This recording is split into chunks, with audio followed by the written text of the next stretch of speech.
everyone, my name is Shaznation. You see how I plugged that in right there? That's about to be you right after you watch this video. I have about 10 tips to share with you guys. Number 1, do not let this exam ruin or damage your mental health. By all means, protect your mental sanity. Protect your sanity at all costs. Just because you failed does not really determine who you are as a person. It does not really determine your whole life. I know for me it was difficult because I needed to get the license first in order to proceed with my next chapter in life, and that's why I felt like my life was on hold. As much as you're dependent on the license in order for you to get a job or to practice as a nurse, do not let it get to you to a point of depression.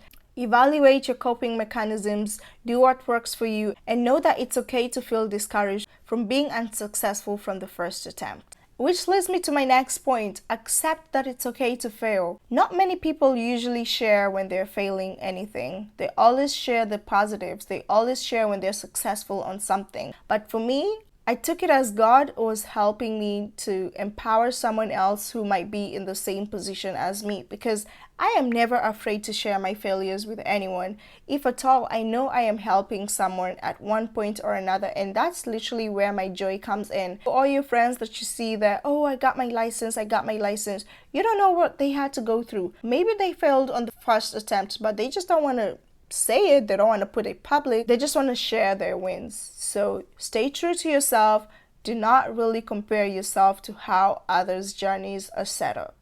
This next point I cannot stress enough. I feel as though, according to our society in the Nclex world, people normalize that the lesser questions your computer shuts off at, the minimum questions that is either 75 or 60 now due to the pandemic, it determines how smart you are. When it comes to being hired to work as a nurse, no one is ever going to ask you, so, at what question did your computer actually shut off? Oh, 86? I'm not going to hire you. No, they don't care. It's just equivalent as someone who's an A student in nursing school and someone that's a C student in nursing school. All in all, we still get our degrees, we still pass nursing school. And I used to have a mentor in nursing school who always used to tell me, up to this day, I brag with my PhD knowing that I was a C student all my nursing life. And that really just put things into perspective for me, because you don't have to be that A student. Your computer does not have to shut off at 60 questions or 75 questions.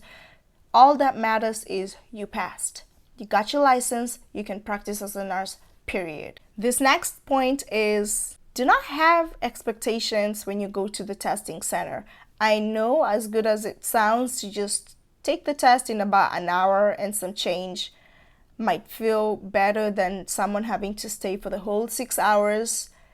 I agree, 100% that's better. However, do not enter the testing center with an expectation that your computer is going to cut off at 75 questions or 60 questions. Because trust me when I tell you, when that computer keeps going, you get to the next question, it's like your brain is just going to go back into a brain funk. You literally cannot even think straight from that point on. You're going to feel as if you're not doing too well, and you're not going to be able to think straight throughout the whole exam.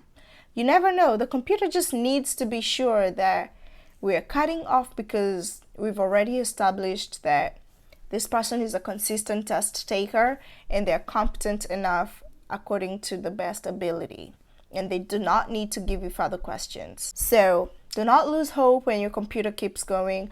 Go to the testing center with the mentality that you're going to full write out the whole questions, be it 265, be it 130 questions.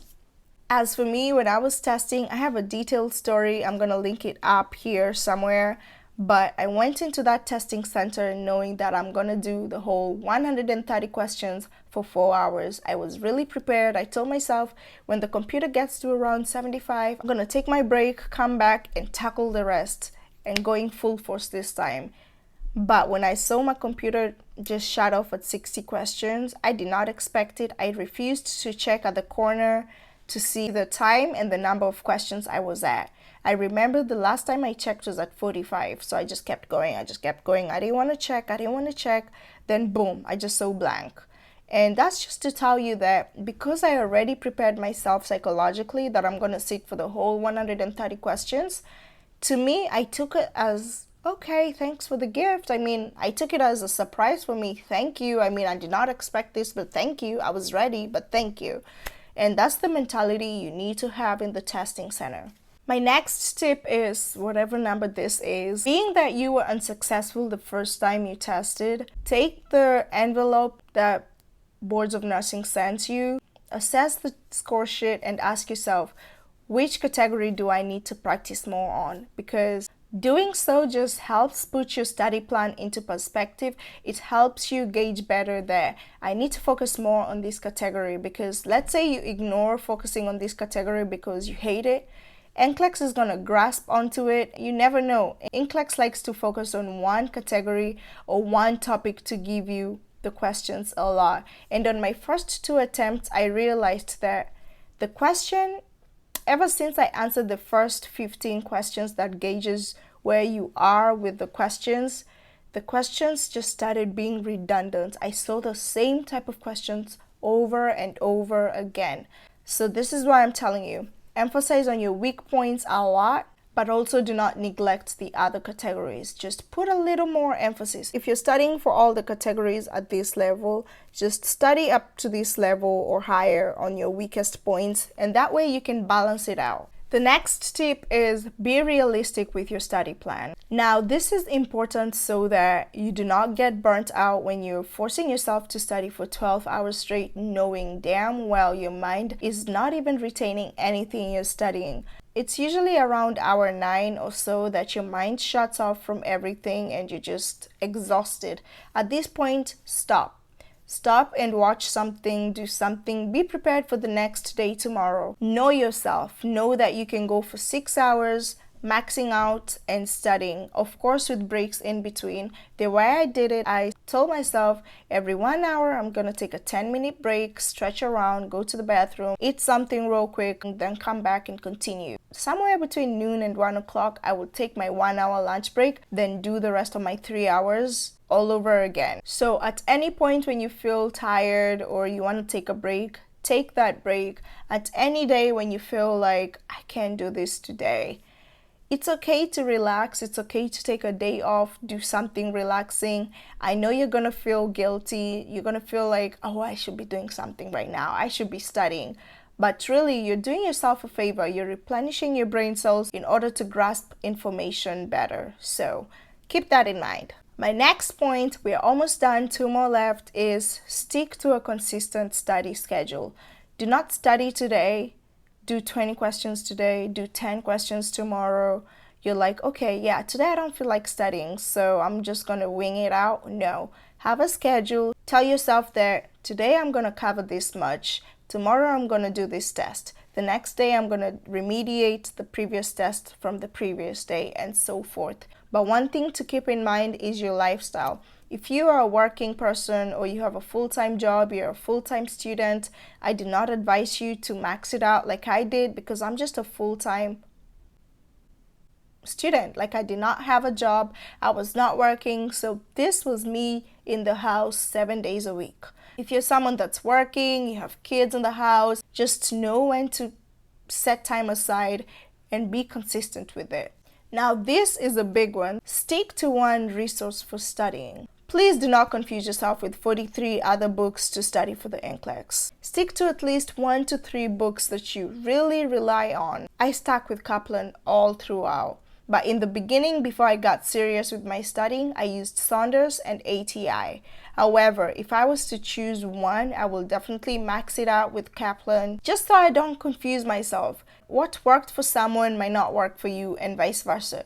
Just because someone recommends Saunders, now you want to add Saunders to your study plan, you want to add Kaplan. No. Assess your needs, assess what you need to understand, assess what type of student you are, how well you grasp your information, and from there you're going to know, okay, I like UWorld's rationales better than this. Let me stick to UWorld. For me, I needed a refresher course so that I can refresh my memory of all the content I learned from graduation, which was last year. Now, this final tip, I think doing a social media break will help tremendously. I just felt like I do not have nothing to worry about. My mind was not concentrating on a million other things that were going on in the world. I was not looking at, oh yeah, my classmate is now posting selfies of her at work, and now I get more discouraged. I told myself, if I can just dedicate X number of months for me to study seriously and put away all the distractions, I would be in a better position to pass this exam. And that comes to the conclusion of this video. I hope you guys grasped something from this video. If you have any questions, concerns, feel free to comment down below. And I'm also very active on my social media, aka Instagram. Feel free to follow me here at Shaz. I would love to engage with you, know where you are with your studying, and just helping you out if you need any help. Don't forget to subscribe, like this video if you found it helpful, and turn on the bell notification to know when I drop another video. Bye bye.